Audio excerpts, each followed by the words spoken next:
you all this morning. I can't tell you how wonderful it is to see you face to face. I'm missing very much my visits, and I'm so glad that you've taken time to take care of yourselves. This has been one of the most challenging times this country has ever faced, and many of you have worked throughout it.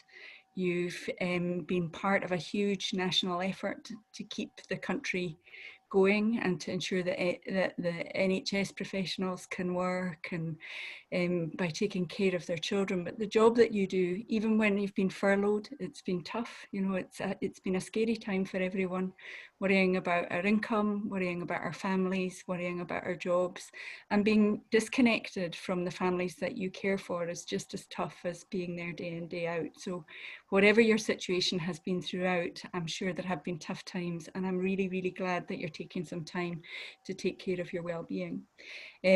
I want to say a huge thank you to all of you. I mean, I'm in awe of the job that you do. There is no more important job than taking care of children and young people in Scotland.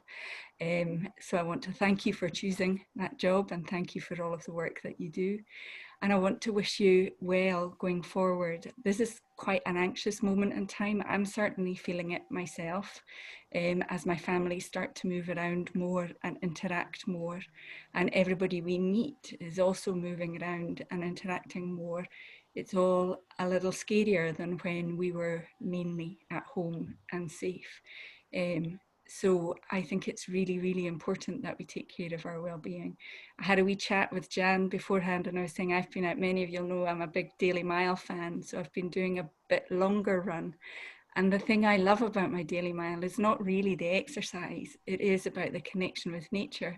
So this morning I was in a field up the hill with a red kite, and it was just wonderful to take a few moments at the start of a busy day to reflect and connect, and I hope that that's what you all get from this going forward.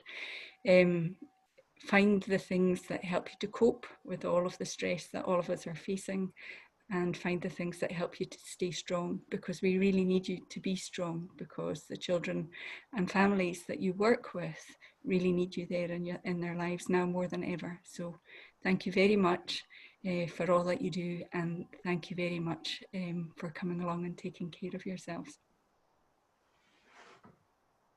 Thank you, Minister. Enjoy the rest of your day. Now you're set up with your walk, so that's great. So I ran. Oh, sorry, you ran. Okay, take care. Thank you very much now. Bye-bye. Bye. Great. So we have Jan Barclay, who is live with us from near Inverness. So Jan is a meditation and mindfulness teacher who's been working with Early Years Scotland, and we've had some sessions like this before, some pilots, and they went really well. So you'll maybe have seen a wee snippet of Jan on the website, but now you get a full hour over here in this session. So Jan has kindly offered to stay on at the end to take any questions that people might have, because it's quite a lot of input from Jan throughout, so it's not really set up so much for questions in between. But if you have got something burning, I'm here in the wings, so just pop it on the comments chat, and I'll come in to Jan with the question that you've got. But don't worry if you don't get the chance to ask it. Jan, as I say, will stay on at the end, so you're welcome to stay on when we're finished, or you can go about your daily work. So hopefully you'll enjoy. So you're all hopefully sitting comfortably. I will hand over to Jan, and she'll lead the session. But as I say, I'm in the wings, so stick anything on if you've got any questions. Okay, so I'll go on mute and hand over to Jan. Thank you. Good morning, everyone. It's so lovely to be here and to be asked to help with the ELC Wellbeing Hub. It's something that's I'm very passionate about, because I've really had a bit of a rough time in my life previously when I was working. So to be asked to help in this hub is actually really quite passionate for me, because it's a fantastic resource for you guys to be able to access at any time when you feel things are getting on top of you. It's not so much a case of, right, you've got to do this, you've got to do that. I'm sure you've heard the expression, think out of the box. Well, hopefully today I'm going to show you how just to get rid of that box. Don't have a box. You know, think about yourself and what is right for you. I've had to make notes because I'm so passionate. I will end up talking about it for hours and hours. So I have to keep myself in check. What I'm going to be doing today is show you some coping strategies that you can do wherever you are, whether it be at work, whether it be at home, or whether you be doing like the minister there, going for her run. It's about finding a way for you to do things without drawing attention to yourself.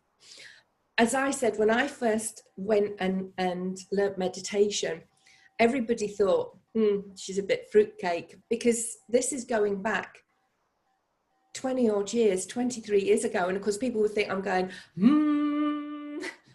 I'm not going to sit and do that when I'm sitting in a work environment. And I wouldn't advocate you do that either.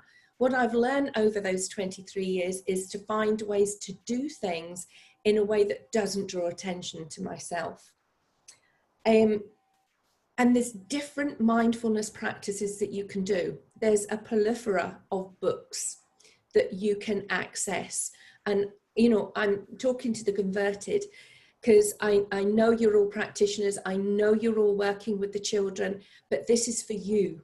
But if you find some of these ideas that I'm going to suggest to you works well for you within your family life, within your work life, nothing would please me better than you to adopt them and use them, because at the end of the day, it's not about just doing one thing. It's about doing everything, looking at things slightly different. Now, I touched on who a little bit about my background. I've lived up in the Highlands now for 41 years. I'm a granny. I've got my children. My oldest daughter, she works as an MVQ assessor. So I understand the challenges you guys have, having to show everybody things. When I was growing, or when the children were growing up, what happened was I was in the finance industry and I was one of these go-getters, you know, anything I needed to do, I could achieve. My bosses would say, oh, we need you to do this. Yeah, I could do it. And then one day, it was in April, I'll never forget it, I woke up and everything around me was black. Now, it was a beautiful April morning, but everything was black. The room was black. And I sat there and I can remember sitting up. Oh, sorry. It brings back the mind. I sat up in bed, everything black, no emotion. I couldn't think. I didn't know what I was to do. It was a Saturday. I had the keys for the bank sitting beside me. I had to go and open the branch. I couldn't do it. My daughter came in and she said to me, Mum, what's wrong? I didn't know what was wrong. I just sat, floods. And I didn't know. So the person that I had been for all these years had suddenly didn't know herself, didn't know what to do, couldn't cope. What I hadn't noticed leading up to this was the stress and the pressure I was under. Now, it wasn't just my work environment, obviously, it was other things as well. Because of my nature, I didn't allow myself to switch off. I didn't have that ability within myself to say, right, Jan, take a back step. I was go, go, go, even when I came home, seeing to the children. We had 2 dogs. My husband worked away from home. I had everything, like you guys, everything to cope with. I woke up one morning, brain didn't want to work. I went to see a psychologist. Nice chap. But he said to me, how are you feeling? And I remember looking at him thinking, is he an idiot? The problem, that's the problem. And he's looking at me, he said, but what is the problem? I says, I don't feel. I don't know. So I realized at that stage that I needed to look in and see what I could do for myself. And I was off work for 6 months, and the doctor, when he was signing me off, he wanted to put nervous breakdown. And I remember looking at him and saying, no, please don't do that. Please don't do that. And he looked at me and he said, well, what am I going to put? And I said, well, anything but that. So debility, because that covers a multitude of sins. Because back then, and I know I keep saying 23 years ago, we weren't as forward thinking as we are now. There was no resources like this. There was no support for people. You know, you did have what we call staged returns to work and things like that, but it was in its infancies. The mindset of the people when you return to work was, oh, you know, you better be careful with her. You better watch. You better not upset her. And whether it be a her or a him, it was across the board. So by the time I went back to work, I was on 25 tablets a day to keep everything going and ticking away. But in the 6 months I was off work, I went and learned meditation and mindfulness. Now, it wasn't called mindfulness back in the day. It was meditation, and I went to a retreat, almost what you do imagine like a hippie commune was. And I went, and I was, again, because of the way I was then, I was all suited and booted. I had the skirt on, the stiletto heels, the jacket, the tight, but the pressed shirt. And when I arrived, the lady looked at me and she went, let's take the jacket off. So I take the jacket off. Right. Okay, that's a start. Let's take the shoes off. And I looked and I went, okay then. So I took the shoes off. She said, does that feel better? I went, yeah, actually that does. And then she said, take your blouse out from underneath your skirt, pull it out, let yourself relax. And I looked at her and I went, oh, hang on a minute, we're going to stop there. And she's like, oh, yeah, that's fine. I didn't know where this was going to be leading. And I thought, what is this about? And she said to me, what it's about is you learning to relax. And I looked at her and I thought, right, so how are we going to do that then? And I was genuinely like, well, how do I? I didn't know how to relax. So in the 6 weeks that I was there, I learned so much, not just about relaxation, but about myself. And what was important was the things that resonated with me. What I'm going to be telling you today, there'll be some things that you'll say, oh, no, that's not me. That's absolutely fine.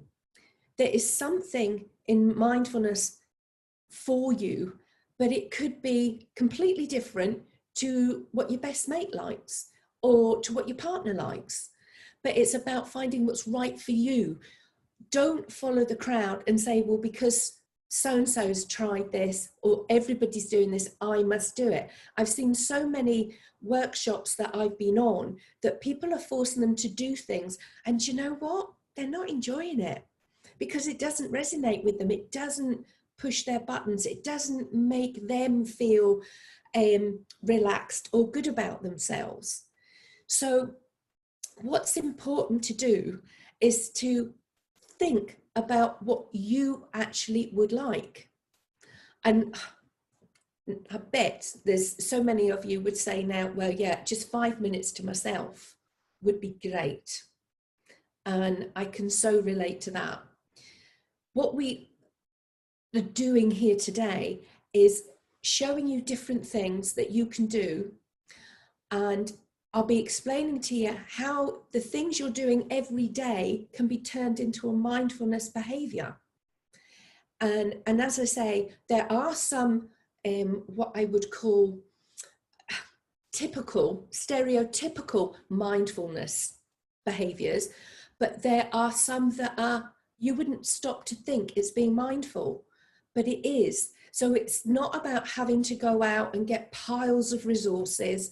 It's about using what you have in your own environment. It's about using what you feel comfortable with using.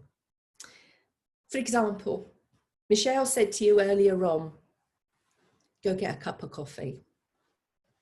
How many of you, when I get a cup of coffee, this is me first thing in the morning, I get a cup of coffee.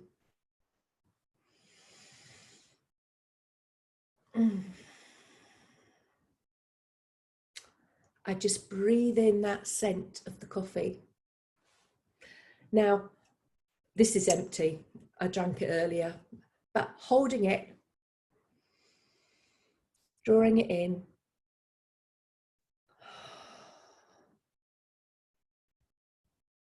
Something as simple as that. But the basis of all mindfulness comes from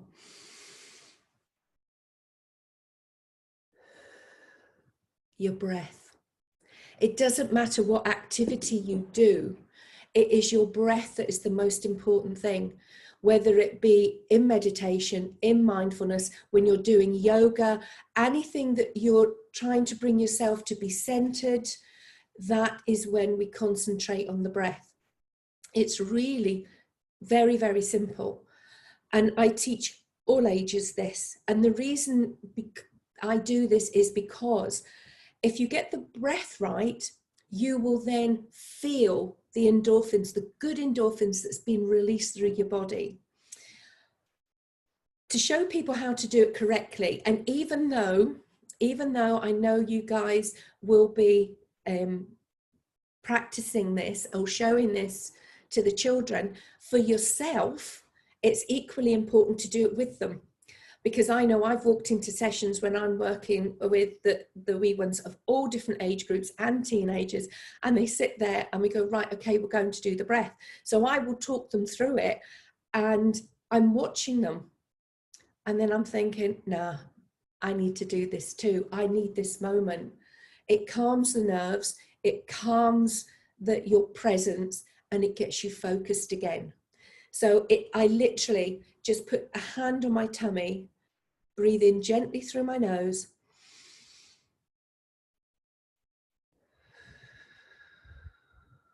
and out through my mouth slowly. It's important. Some people will give you time scales. You must hold in for 4, breathe in for 4, hold for 4, breathe out for 4. It really is dependent on you. If you're just starting to do it and you're not too sure, do it for a second or two, just to get into the habit and build up to whatever length of time you feel is appropriate. It's about you trusting your intuition, you trusting what is right for you. Don't feel that you've got to do this a certain way. Do it your way. Do it the way that works for you. I do it with my grandchildren, and when they come in, they lie on the floor, they put their hands on the tummy and they go, right, we're going to breathe now, Gran. Right, okay. And they like to have pebbles put on their tummy. You know, the flat pebbles, we just place them on and they'll see whether the pebbles will stay on their tummy as they're breathing in and breathing out. Now, we don't spend long, because as you know, it's only 1 minute for every year of their life that they can do these activities. So you're only talking 4 minutes, 5 minutes, whatever is appropriate. The older they get, then you can take them. When I'm doing it with secondary children, adults, they want to do it deeper, they want to do it longer, because their stress levels are so much higher, they feel they benefit from it more. But taking you back to the morning, taking you back to that cup of coffee in the morning, breathing in that cup of coffee, breathing in that cup of tea, just being aware of drawing in that warmth, especially on a cold winter's morning. You know, hold that cup of coffee and just breathe it in. It can be any time during the day, but start your day, and that is sufficient. Just doing the 3 breaths.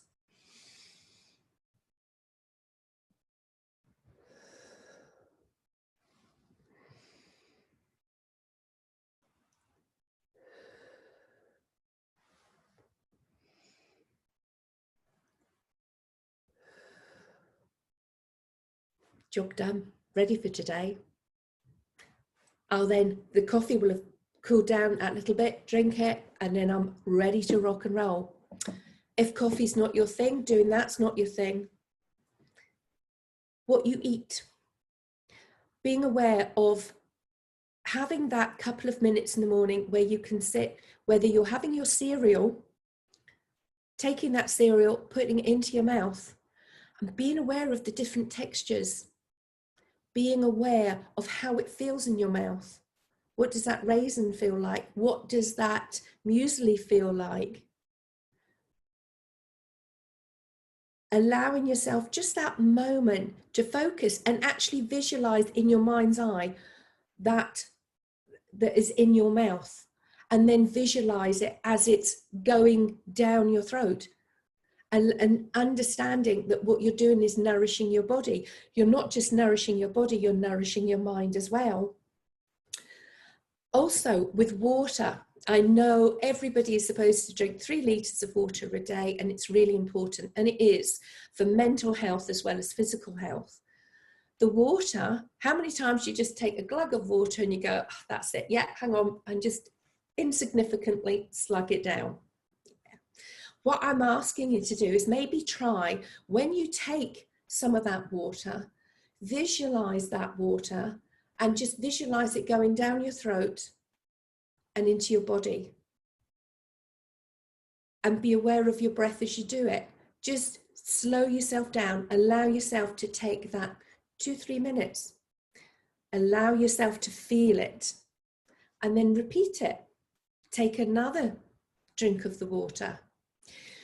So mindfulness is being in the moment, being present in the moment. What it isn't about is doing, oh right, I better sit down, better do this, I better do that. No, because that's going to have an adverse effect because you're not really enjoying it. There's so many different types of mindfulness that you can do.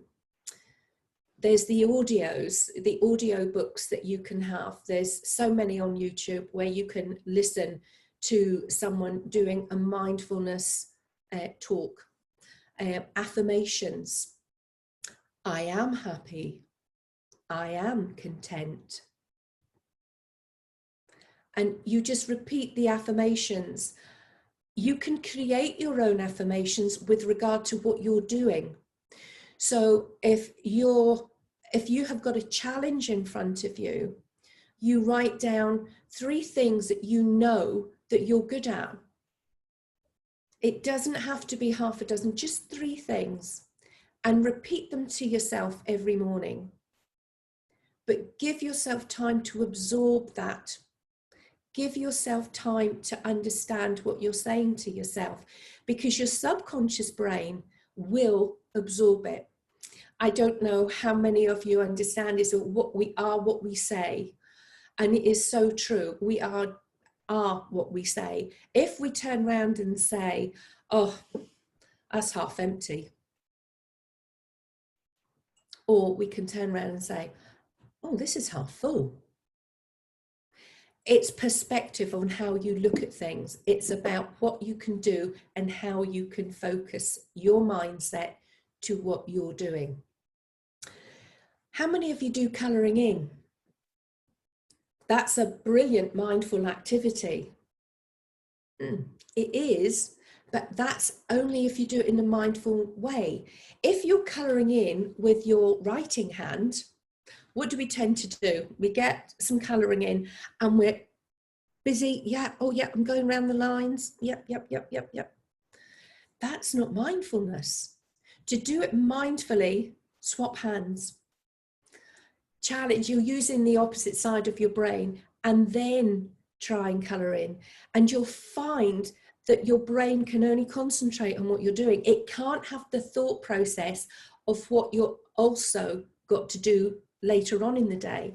And it's like, oh, and you really have to concentrate because your brain is not used to doing it that way. Your brain is used to, oh yeah, because this is the dominant hand, it's in control. You don't have to think. I can do this and I can then organise what I'm having for dinner. I can organise taking the car for a service. I can organise, and you can colour in, no problem.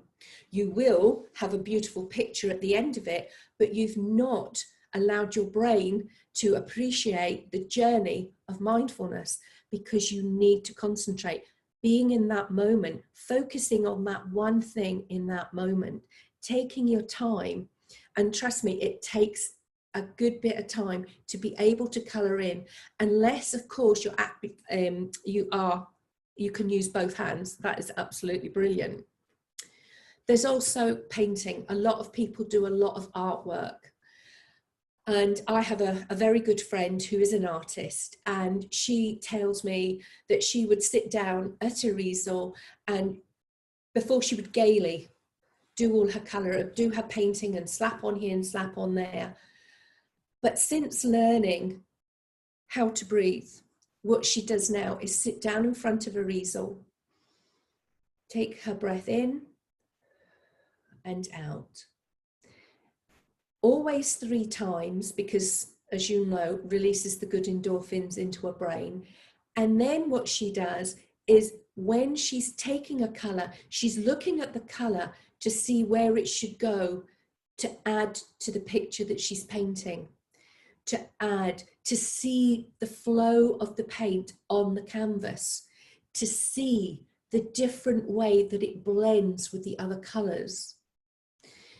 Now, when you're doing it, when I do it with my grandchildren, typical, they want to touch the paint, they want to feel the paint, they want to smell the paint. And that's absolutely fine, because you're using all your senses. But as adults, how many times do we do that? How many times do we allow ourselves to think like a child and say, how does that feel? I used to love that. When my grandchildren got the slime and we started to pull it around, I thought, oh, I love this. And it's like pulling it and feeling it and allowing it. And what does it smell like? What does it feel in your hands? It's connecting with yourself. And there's other things you can do. How many times when you go to the beach and you either pick up stones or you pick up shells and you sit there and say, oh yeah, that's fine. You bring them home, and what do you do with them? Well, the stones will either go somewhere in the garden, and the shells maybe into a Polly Pocket and into the drawer. You can draw patterns with it. You can either do them in the sand, or you can do them at home. And you can see the different shapes of the shells, feel the ridges in the shells. We're so blessed where we live in Scotland.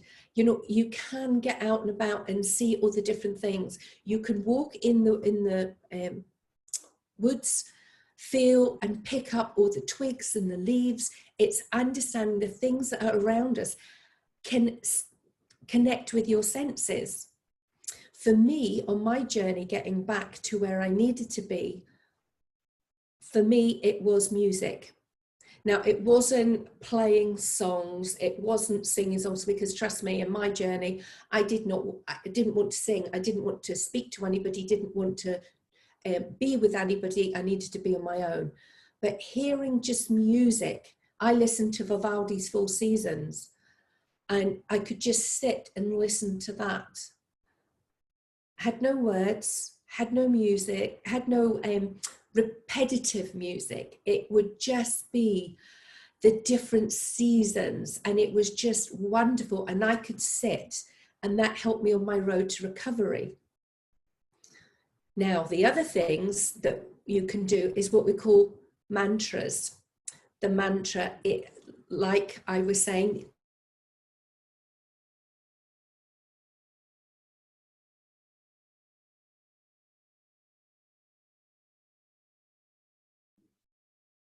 Oops, I think Jan has frozen.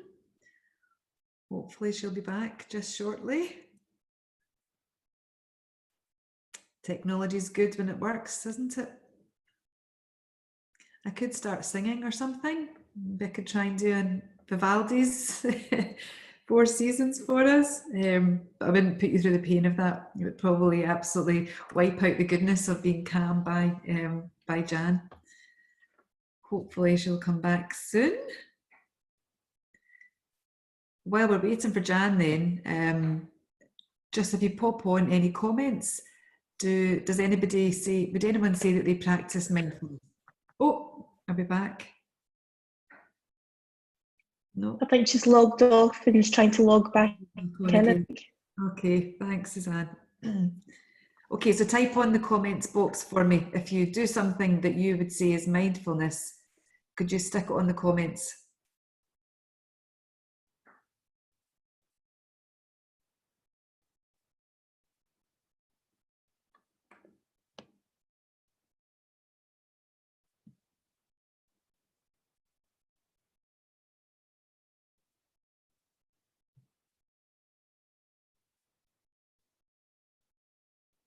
I'm trying hard to give time. I'm very prone to just jumping in. So I'm trying to, colouring in, listening to music. Do you do the other hand, colouring in? Or is that new? Music is your go-to, love it. Great, breathing techniques every day, the headspace meditation. No, I'd never thought until I heard Jan say about the colouring in. I would always have favoured, I mean, I love colouring in, but I would never have thought of going to the other. I have tried it and it's good. It does really make you not think about the washing or the ironing. Great, body balance. We've got lots going on here, yoga. And they've got a CD, great. Going for a walk. Yeah, yoga's been on my list to do, but not quite. Oh, Jan's back. Jan's back. Apologies, I don't know what happened. Don't worry, don't worry. I was just singing the group. No, it wasn't. I didn't put them through that. I just asked everyone if they could share what they do currently. Yeah. So we've got lots of fab things. People walking up hills, music. I love seeing music. There's loads there. Oh, and Jennifer being beside the sea. Oh, I'd love to live by the sea. That would be. But I'm going to stop talking again and I'll hand over to Jan. I'll put myself on mute. Thanks, Jan. No worries. Hi guys, sorry about that. I don't know what happened. These things come and test us, don't they? But it is good to hear all the different things you are doing, and it is so important for yourselves to make that connection. I think also what's important, when I was speaking to you earlier, I was saying about using the things that you have in your own home. One of the things that I do when I'm working with younger adults and even adults themselves, because they find that they're all stressed out, is what I call a cuddle cushion. This is my Westie one. I've got a wee Westie. So what the cuddle cushion does, it allows you to focus, visualize what it is that you like to have in your life, because none of us have what we would deem as the perfect life. But there are things in our life that is perfect, but it's actually seeing it and understanding what we have. So it's about allowing yourself to sit for 5 minutes and holding something, because if you're on your own, missing that cuddle, and especially at during these pandemic, so many adults that have contacted me is because they're on their own and they're missing the human contact. I mean, I've missed cuddling the grandchildren. I've missed cuddling my children, my son and my daughter. And see, having the cuddle cushion, it is a way of visualizing that person and giving them a squeeze and just holding on, and literally holding on and giving it a squeeze. Now, some of you will be sitting there looking at me thinking, Jan, are you right in the head? But trust me, there'll be one of you out there that goes, do you know what? Yeah, I get that, Jan. I get that. That's exactly what I want to do. And that's what's important. It's understanding there are so many different things. You'll have all seen these, won't you? I've got this, I had this for years and years for the children, just a physics ball, but I use it as a breath ball. So breathing in, breathing out, breathing in,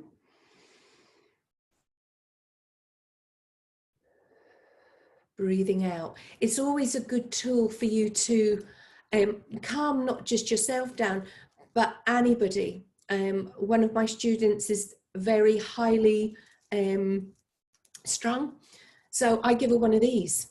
I said, there you go. And she likes it because, as you know, people learn differently. So she likes the tactile. So that's one way. The other thing, how many times when you were younger did you love playing with the washing up liquid, love playing with the washing up bubbles and create bubbles? I went into a lad that had ADHD, and I had this pre-planned program that we were going to do that particular day, and always the parents are there. So no, this young lad wasn't having any of it. I said, right, okay, so what do you want to do? And his mum was doing the dishes. And he says, I want to do that. And I said, what? So I said to his mum, can we? And it was just, she was just washing up a cup. There wasn't a lot, but she'd filled the sink with soapy suds. So we rolled up the sleeves, hands in, blowing bubbles. We had the most hilarious time. But what I got him to do is to slow it down and to think about the thing that had annoyed him that morning, because his mum had told me that he'd got very cross. And I said, let's blow that out. Yeah, we spent 20 minutes blowing bubbles, and the water was all down our arms, you can imagine. But it's about understanding that it doesn't have to be what we pre-think things have to be. When we're walking, 9 times out of 10, we're rushing to do things. We're rushing to get from A to B. But when you're walking, how many times do you stop to smell the air? I was born in Dublin, and my resolute memory for there is where we lived, I could smell the fumes. Now, when I say fumes, it was the city fumes. And I used to stand outside when I used to visit my grandmother and just breathe in that air. And she said, why? And I said, but it's different. And it was just, it reconnected me, and it took back all those childhood memories, and I just breathed it in. You know, when you go back to school and it's a crisp morning and you open that door and you take in that breath. Oh, it's so good. And as I say, you don't have to sit and do things for half an hour, for 20 minutes. It takes a couple of minutes. It just takes 5 minutes. It can take as long as you like, or it can be as short as you need. If you can, later on, do things that will make you look at things slightly different, because the things that we tend to rush are the things that really could help us. I remember my father used to sit and wind his watch. We don't have to do that anymore. We don't have to wind the watch, but used to sit and wind the watch. And I used to sit there thinking, why are you doing it for so long? And it used to calm him down. It's the same with the dogs and the cats. When the dog jumps up on my lap, I know she's wanting a cuddle. So I'll sit and stroke her, and I do it slowly. It's about taking your time and doing things slowly. Whether it is, I mean, this morning I was ironing my blouse and I thought, right, let's do this mindfully. So I had the iron and I felt how heavy that iron was. And I thought, oh, but it's got the hot water in it. I could feel the heat. And then I'm working the iron up the blouse and seeing the creases disappear. Yeah. Now I did it just focusing on that blouse and on the iron. Did I need water to take that crease out? Yeah, let's add some, spray the water. And I did the whole blouse that way. But one thing you don't do is walk around in a mindfulness state the whole time. You're not going to be like, it's to give you capsules of time to allow your brain to relax, to allow yourself to switch off. How many times have you sat down and watched the TV and you've not really watched the program? You've seen it, but you've not really taken it in. That is a signal that you need to have a break. If I'd have learned the signals that I was getting before I had my breakdown, I maybe wouldn't have had it. But in another respect, if I hadn't have had that breakdown, I wouldn't be doing what I am today. And that, I think, is important. But you guys have the opportunity to avoid yourselves having to go through that anguish and that situation for yourselves. It is very much a case of, I understand how people get themselves caught up in their everyday lives and trying to get people to see, even when you have the bath, lying in the bath and just having music playing. I used to close the door and say to the kids, that's it, I'm off. This is my time. And I know a lot of my friends say, oh, I have a glass of wine. No, it's about switching your brain off, because the thing is, the alcohol will stimulate the mind, but what we're trying to do is to rest the mind and allow it to rest and relax. So by doing that, it really does help. Soaking in the bath, standing in the shower and feeling the water dripping down on your head and feeling it running down your body, following it down as it goes down your legs, into your feet and down into the drain, and just allowing yourself to feel it, because feeling that is releasing it. And I stand every morning in the shower and I'm like, my husband says, are you going to be long? But it doesn't have to be long. Just allowing yourself to focus, that water traveling over your body, feel it cleansing, releasing all that tension in all your muscles. So visualization is really good as well, and allowing yourself, so whether it's in the shower, whether it's in the bath, because you get into the bath, you can feel the muscles relax, and then you sink your shoulders down, you know, to get the shoulders right under that water and to feel it, and you're like, yes. That's a mindfulness bath. Don't take a book in. Don't take a glass of wine. Don't take anything. Just take yourself. Allow yourself to have that switch off time. Or as I say, if you're in the shower, allow yourself just a couple of minutes extra. So when you switch that shower on, it's at the right temperature for you. Just stand under and do your breathing. Allow that stress to leave your body. Allow that stress to get released from every muscle group within your body. Trust me, it works. It would be great to hear you guys trying it.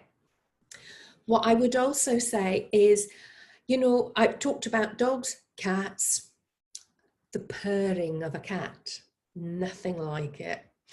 As you stroke the cat and you feel that purr going through, sound is very important. And this is where I'm going to take you to the Mudras, because Mudras are very good.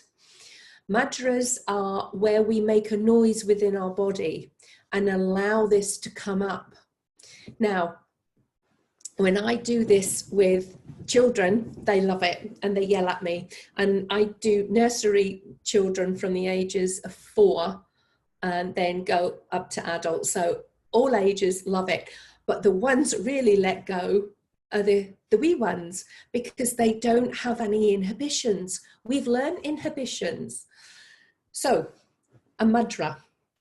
We do ones with each different finger. And what that does, it sends the pulses through your body and helps you to focus. And you press on each one and you can say different words to them. You can say, yam, lamb, each one has a different meaning. I can let Michelle have a copy of all this so you can have access to it.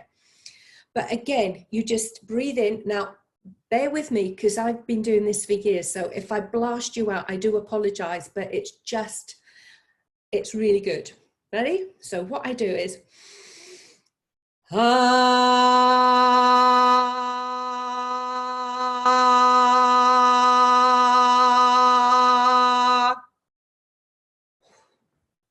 it's good. I love it. The reason why it's good, because vibrations shift things within our body. Our body is 70% fluid. So what happens is the vibration travels through your body and it literally unblocks any blockages within your body. Now, you need to do it longer and deeper to actually get it to go deeper and deeper into your being. But even if you were to start off going,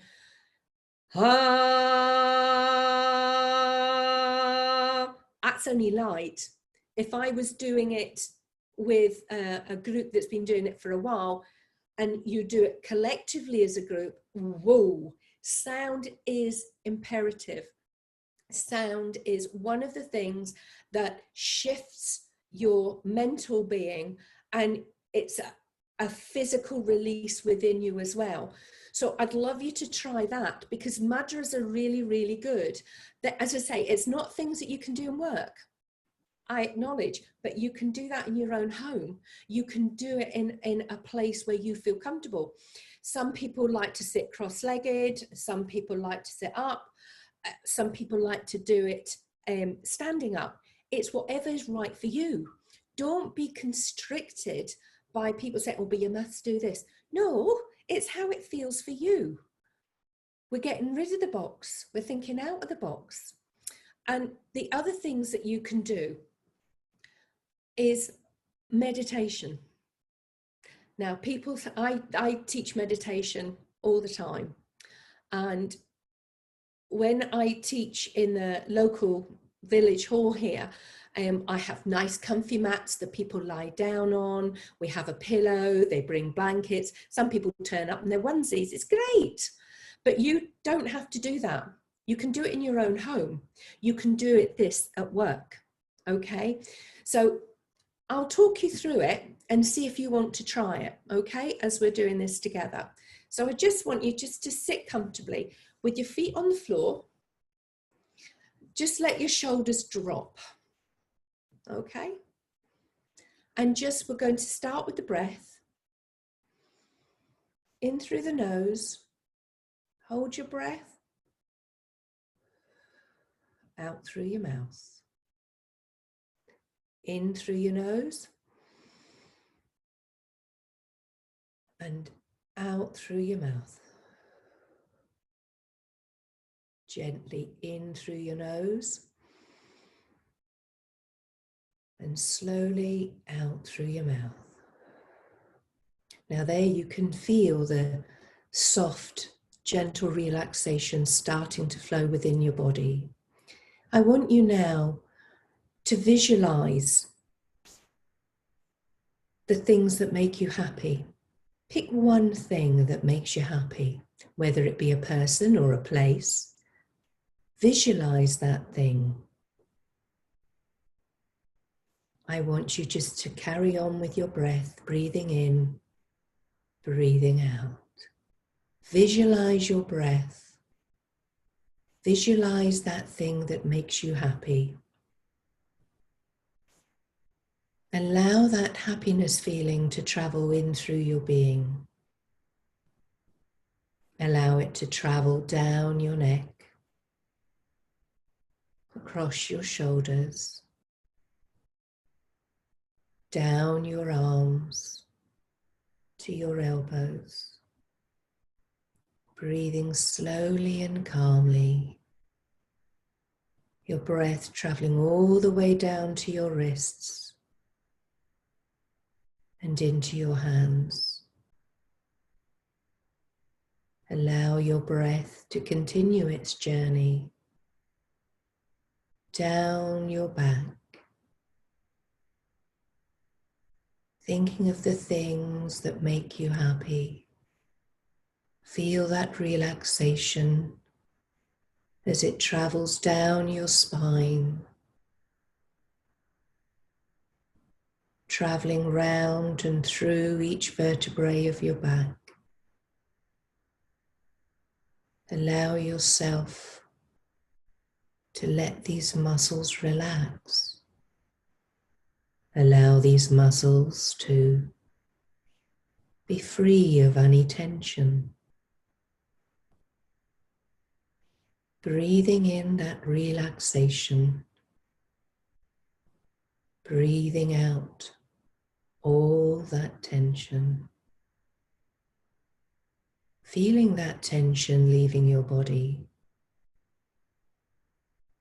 Feeling it being released into the atmosphere around you.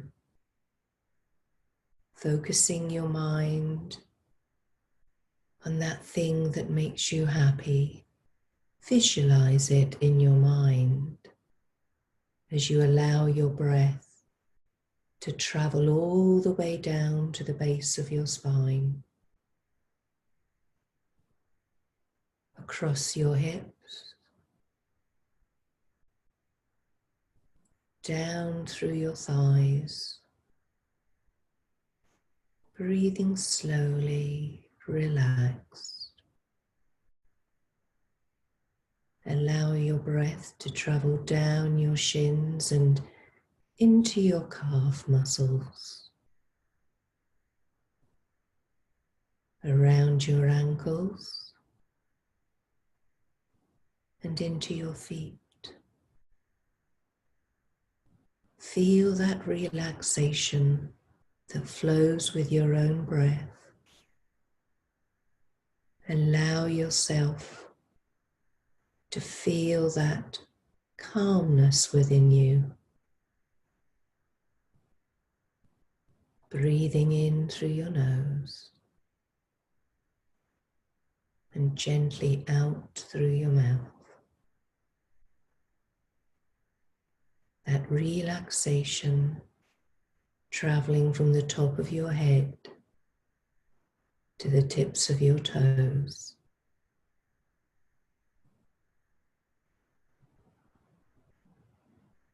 Feel that calmness within you. Now focusing on the things that make you happy. That thing that brings a smile to your face.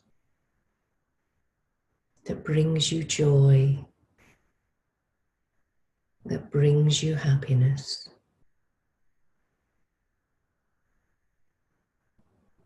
And now be aware of your fingers and just gently move your fingers and your toes. Gently move your shoulders and your arms and bring yourself back. There we go. So that was less than 5 minutes. It's just a way to show you when you're sitting at work and you need 5 minutes, you can. I used to do it all the time. I used to stare out the window and watch the water droplets running down the window pane just for a couple of moments. Now, I didn't at that stage know what I was doing. It's engaging in the things that you're allowing your brain to rest. It's not, I know before what I used to do was come in, I'd have something on, like I'd have the TV on, but then I'd have a book and I'd be trying to read and listen to the TV at the same time. No, please, if for your own peace of mind, and it truly is for your own peace of mind, find that couple of minutes each day to either sit in your chair, breathing in, and allow just being aware of your breath traveling through your body. Nobody needs to know you're doing it. You can sit at your table. You can look just above your laptop and look at a point across the room. Focus on that. You don't have to close your eyes, and just allow yourself to see something and just focus visually on where your breath is traveling through your body, down your arms into your fingers, down your spine, across your shoulders, into your body, down your legs. 2-3 minutes. The more you do it, the easier it gets. And the easier it gets, the more you'll do it, because you'll feel the impact. So really, I hope I've given you some ideas. I mean, I could go on, you know, I really, really could. I've got loads of little gizmos and gadgets that you can, if I hold it that way. This is a corporate toy, and basically what it is 2 perspex shapes bound together, but each one of them having a different colour. And what I do is take this into the corporate world and I get them to focus. It's an executive toy. And just focus on the colours, focus on the different speed of how they're travelling through. Look at the way that they're travelling. Just focus. See the difference. You could have something like this on your table at work. You could have something like this in the tea room for everybody. It doesn't have to be something that is, you know, oh, someone's playing with this. You could just go up and turn it on the table. I leave these in staff rooms wherever I go because I feel they're a great little toy and people like playing with them. And they get, and I can always tell someone's where they are mentally by what they're doing with this, whether they allow it to turn, go all the way down, or whether they go, oh, to hell with that, I'll do this. Because the person who says to hell with that, I'm doing this, they're too tense, aren't they? Yeah. So it's like that person needs it more than anybody. I've got friends that have now started skipping mindfully. It's not rattling at it, it's taking your time. Taking your time. It's not doing HIIT, it's taking your time. So thank you so much for joining me and listening to me. I hope you've enjoyed it. I hope I've given you some ideas and some inspiration for you to try different things in your life that will benefit you. Please feel free, as Michelle was saying, if you've got any questions, I'm happy to stay and answer any. And if there's a lot and we can't get through them all, then, you know, email Michelle and, you know, certainly I will get back to you. Feel free to have a look. I am on Facebook, Rejuvenate Your Mind. Please have a look at that. Join in. I have got free audios that I've been giving out through the pandemic for people that are feeling stress and anxiety. I sent some through to Michelle for children, the magic garden, the magic beach, there's all different ones, but there's also a lot that I do for adults, and I can't stress it enough, it's free, especially for you guys, you know. So thank you so much, and I hope that you enjoyed it. Jan, yeah, that was great, and I'm sure it'll be definitely something people have taken away. You can tell from the comments. I think people might have fallen asleep as well. So I've popped on the chat there. I've got online evaluation, and it is anonymous, so you can be honest. And Jan is please. So if you just go to untitled.com and it's the AM. Love to learn from you. So please share your thoughts tonight. But the thanks are all coming in. The answer to the webinars, Jan is repeating this evening and tomorrow evening, and then the same again next week. But it's the same one event that we were just repeating multiple times to let people to try and engage with it. So that's part of it. Who's to say what will happen? There'll be more events, because I think in the life we've been living that we have to look at anything. I don't think they said about the toast, but the mindful spread toast. Jan said that to me one day about it's just that stopping. And the one that was a shocker for me. And I thought the whole me as a bath and having a wine, but that's now made me really think that the thing is ironing. I don't know about anybody else, but that's a catch up look on the iPad. Actually, now thinking about it, I do, when I don't have the iPad, I do enjoy the ironing more. That's probably why. So, good ones for me. I've learned. And so there is a question. So, as I said at the beginning, Jan's going to go on and take questions. So what I'll do is we'll say thank you to Jan now and sort of wind up the session, and then we'll look at the questions and then we can answer the questions. So a big thank you to everyone for joining. If you're leaving, goodbye. Hopefully you'll have a relaxing day now and still make use of the website moments of where you need just to do something. So thank you everyone. So back and about the access resources for both staff. Visiting my 84-year-old mother's house. She struggled through lockdown. She's meditating and both love the session and very interested in resources. Great. So what do you think, Jan, for accessing resources? Well, there's so much out there. I mean, I've trained with Lorraine Murray of Connect Kids, and what I do, I'm self-funding. So I've done all my training, and each year, like you guys, I've got to do my CPD.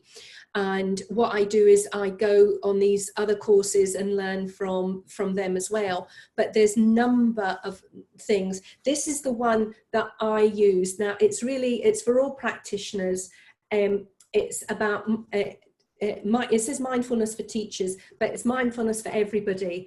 And it helps you in that situation. And I found it very comprehensive and really, really good.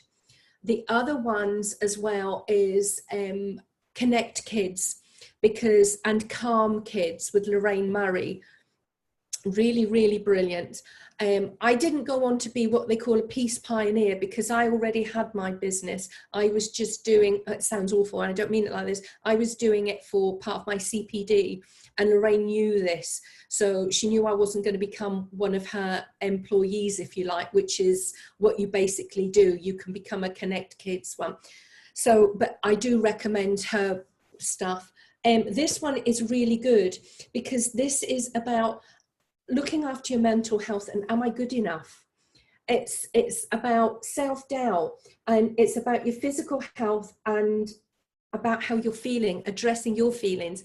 I know we're good about talking to others about their feelings, and this is where I find we as professionals, we don't always access the help for ourselves. And it's about doing it in a way that, because you need to be able to find something that will help you. So these books are good. And even though these ones now are for children, these actually help me as well. What are you feeling? How are you feeling? So these are good. These ones I got from Osborne Books. And they're really, really good. They're interactive, but also for teaching purposes and for practitioner, I found these books, the Mind Up curriculum. They are really, really good. These have been well worn. Some of them, it's American based, but they do have some good things that you can change it to what you want in your environment. And that's what I was saying, think out of the box, get rid of the box, don't have a box. So that's one of them. And there's different age groups. They say grades 3 to 5, and this one here is nursery to primary 3. But it's everything that any adult would like as well. So this one is the Mind Up curriculum. And then there's this one, Mindfulness for Kids. I've got a whole library full of all the different books that I've been using over the years. I left banking 13 years ago this year, and this is what I've been doing. So my business is called Rejuvenate Your Mind. It's the meditation and the mindfulness came first, and then after that I'm also an advanced clinical hypnotherapist. But from what you see here and what we did today is meditation. hypnotherapy, well, I'd knock your socks off. I'd have you sleeping and snoring. But those resources are really good. The adult ones, really, there's lots on YouTube. I wouldn't say learn from them, but experience them. If you want to learn, Oxford University are absolutely amazing. They have fantastic resources specifically for people in education. So I would highly recommend them. Their courses vary in price. I haven't done one recently because they are quite expensive, and because I'm self-funding, no, I must admit, but you can still access their information and have a look at what they've got as well. So I would recommend all those resources for you. And I'm always here to answer any question. Please feel free to email Michelle if you need more. Great. The next question was asking about the books, Jan. So I'll come in there to say that the plan is next week we're going to release these books, the audio stories that Jan. Oh yes, yeah. So if you keep your eye out on Twitter or Facebook for Early Years Scotland, they'll be released then, courtesy of Jan. So that's that question. Is there anyone else, if you wanted to unmute yourself, is there anything anyone else wanted to ask? Oh, frantically writing. I love it when people are notes. You think that's good. People are writing stuff down. There's lots of thanks and people saying they really needed it today, so that's really good. Oh, that's nice. That's good. And hopefully, Jennifer, hopefully you get good news on if you're still with us, Jennifer. She was saying that she wished she'd had this before the interview last week. Oh, yes. Hopefully she did the trick anyway. But now you've learned, honestly, it's so easy, as simple as your breath. Yeah, I think that's the thing. We always overthink things, don't we? We need to just stop overthinking and come out. That's the big message. Great. I think maybe that's all the questions, unless anyone else. Maybe Suzanne. I think maybe Suzanne. Have you got a question, or are you just typing? Yeah. I was just typing a thank you and saying that I thought it was very interesting. Lots of good years. Oh, thank you. Great. Excellent. Oh well, that's set you up for the day, hopefully. Maybe now to go and have some mindful coffee or tea. Or even a hot chocolate. Could you imagine doing that? Oh, that would keep you right all day. Here, hot chocolate would be nice. Great stuff. Okay, so a big thank you to Jan, and thanks to everyone who joined. And after all the events have finished, we will be putting the event online, so pop back onto the hub if you want to watch again and maybe catch anything you've missed. Okay, so thanks everyone, and have a good day and take care and stay safe. Okay, so I'll just end it for everyone. Okay, thanks everyone. Thanks. Thank Bye you. now. Bye.